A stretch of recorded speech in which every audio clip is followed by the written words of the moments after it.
Just first off, recapping, the UConn game. Whenever you go on the road, you know it's a little bit tougher situation that you'll be in. Hostile crowd, first time going to UConn. So I think we got a little bit of what we expected.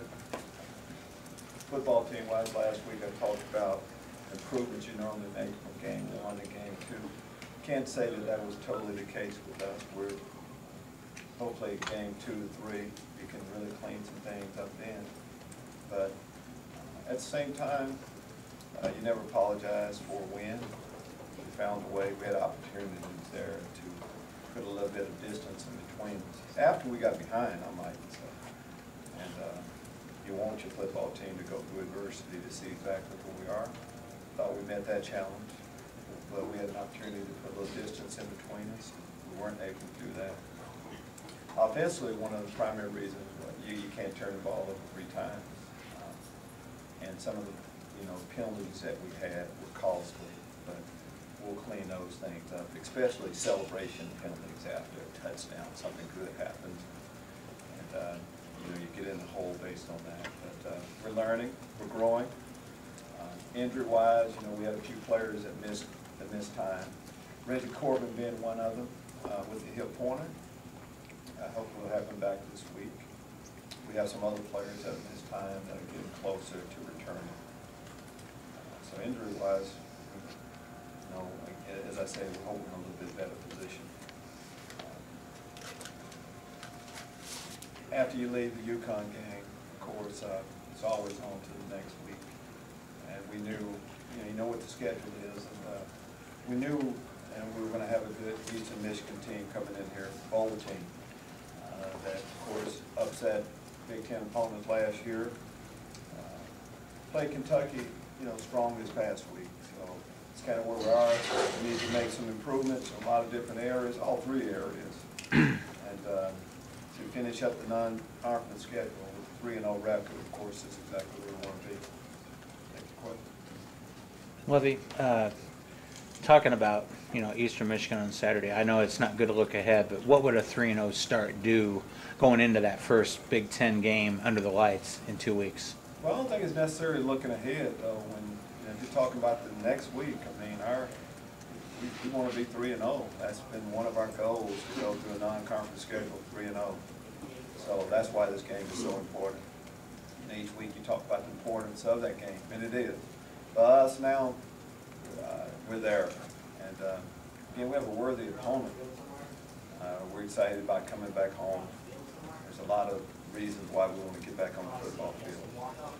We've been practicing well, though. I mean, our guys know how important it is to eliminate mistakes early on and get yourself in a position to play your best ball. So I know that's what we'll do this week. Coach, well into Tiku, he's had a great start, but on the interior, what are you seeing from Woods and Milan, especially? It seems like they're in this one. Wale has been outstanding with his play, and everybody's going to talk a lot about him because of, when you're leading the country in sacks, you should talk about it. But in order for that to happen, there are some other things that have to play out the right way. Our interior play, you mentioned Jamal Woods. Jamal Woods is a good football player. He's playing the 3 technique position for us. He's been active. A little bit more athletic ability in there. He's not the biggest guy, but he's quick, and our movement has helped him a little bit too. But Jamal Milan, he can be a difference maker in there with what he can do. He can play either tackle positions, but he's just a force with athletic ability. He's had to fight through injuries in the past. He's healthy now. And when those 2 guys are healthy, along with Larry Oladipo and some other players, Deion Payne, we have a group of athletes. Tamir Oliver, of course, is healthy now. So we have some guys that can really get into the rotation. Coach, you said last week Wale did some good things in the first game, but you weren't lazy. You weren't done getting better. Did you make that jump between the first game and the second game, or was it just more of the same? I think it's more of the same, but I think you could say normal for progress that you want all athletes. We talk about improvements from game 1 to 2. I think that's what we saw from him. I mean, he was close in a lot of areas. He'll talk about some of the other plays he still left out there, but play him a little bit more maybe than what was the plan right away because he kind of got into a pretty good rhythm. But we asked our guys to, going into UConn, we thought that they would, really hit us with the run a lot more than they did, but it turned into more of a, passing game a little bit there, and he took advantage of that also. What have you noticed from Wally's style of play that's allowed him to just have such a good start to the season so far? I think that's the same thing I think that we saw when we brought him in. He can be a physical guy, playing the run. He's playing a 6 technique position, a guy that's over tight end most of the time. But we knew that he could play in. But if you just look at his athletic ability, you assume he can rush the passer too. Had a couple of good runs. Good pass rushes. Good spin move there. So I'm anxious to see him take another step this week because sky's the limit.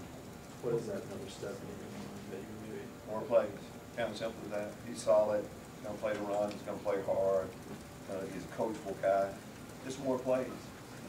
As a defense as a whole, we had 3 takeaways his last game, but and not as many strips as you would like. And as a general way we look at it, got to the quarterback how many times? 3.5 sacks. You should have a couple of strips in there too to get to the quarterback there. That's the next step. Well, the passing yards, you get 275, but 0 touchdowns, 3 interceptions so far this year.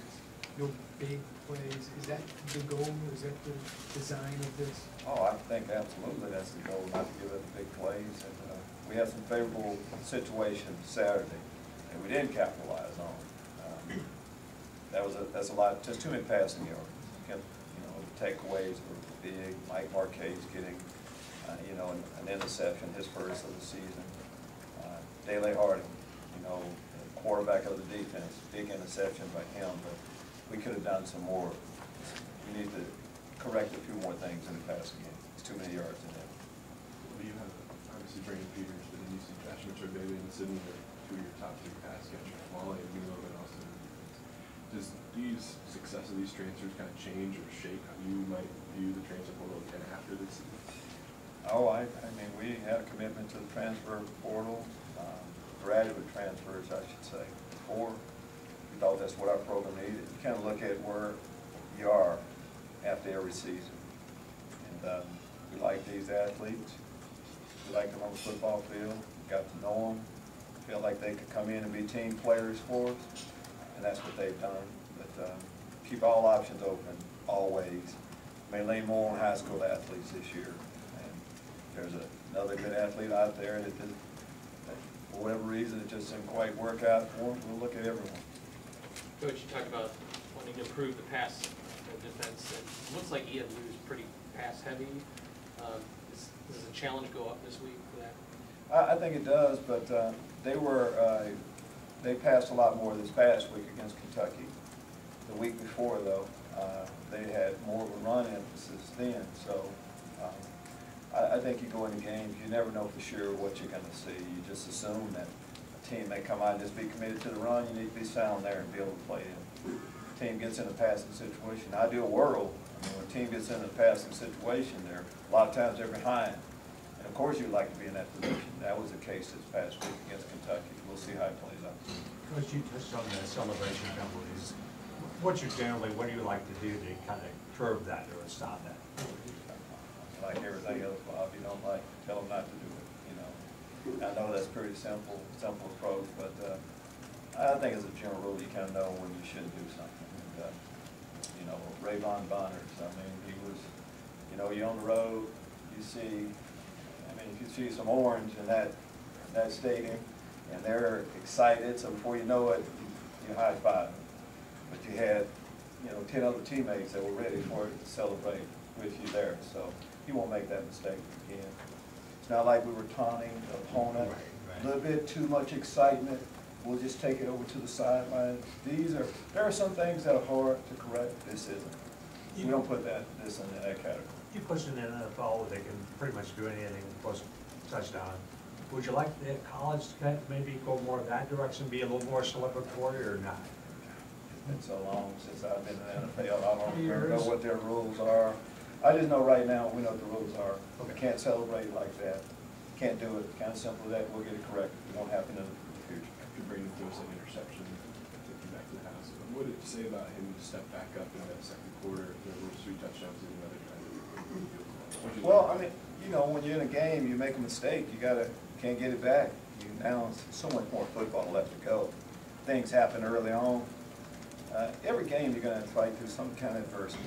Simple as that. And I think it was kind of neat for me as a coach, for us as coaches, to see our guys. We're down, what, 13-0 on the road, to have to fight back. Good football teams get behind from time to time. And you kind of see what you made out of it a little bit. We reached down, corrected a lot of those things, and we were able to get the win. For Brandon to complete 10 straight passes in the first half, when you were looking for a quarterback this offseason, was that maybe that type of sequence like we had Myers need a guy that, if necessary, can throw the ball like that? Absolutely. You know, we're a spread offense. Run quarterback being able to get yards with his legs. I mean, that's important to us, but eventually it comes down to passing the football.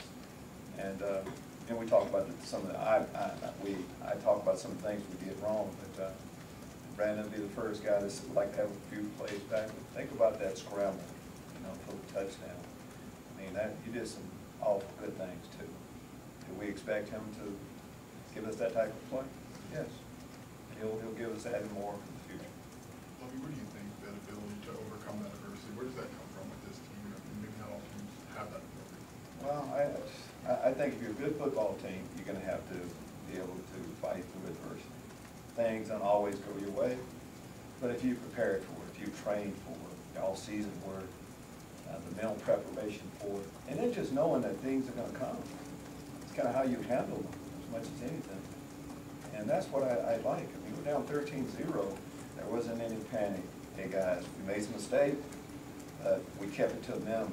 They had opportunities. You know, defense can let them score touchdowns. It did. The offense knew if we did, you know, stop really hurting ourselves, and we could, you know, get some momentum going and move the ball and be able to do that. Since they announced the time for the Nebraska game, is there see any difference in a primetime under the lights football? Yeah, I mean, we don't even talk about, you know, it's all about Eastern Michigan this week. We got plenty, we play some other Big Ten teams later on too, right? They're all kind of grouped together right now for our team. But do we want to have primetime games in the future? Absolutely. You're playing good football, you know, you get primetime games. Is there any chance that Sidney Brown's back this week? Or Sidney Brown is progressing, getting better. It's been a while. You know, the first week of training camp, there was a serious hamstring injury that he had. He was a lot closer. Of course, with some of the injuries we've had back there in the secondary, we can definitely use a very good football player, Sidney Brown. Would you consider 20 items serious? I think whenever you don't finish a game, you know, it's just serious. But we'll kind of see how it plays out. We have a little bit of time. For Tony, of course, he's feeling a lot better, but we'll see how that goes. Lovie, obviously you said with Reggie as a hip pointer, you said you hope to have him play this Saturday. What would you say his status is, and how does he feel after not playing this past week? Questionable. How's that? No, we missed him a lot this week. Good football player, that goes without saying. Felt, you know, we broke a few. Reggie may be able to take to the house, but we need him back this week. Those injuries are, you know, it's tough to predict exactly how long it'll take on some of them. That's the case with him. We're a lot better football team with him. Hopefully Reggie, Tony Adams, Sidney Brown, those guys that we're talking about will be able to go this week. We'll need everybody this week. That Raybon touchdown, 28 yards. Richie Pettibone was inside the 5, making that final block. Is that just another sign of a good offensive line? Yeah, and I should talk more about our offensive line play.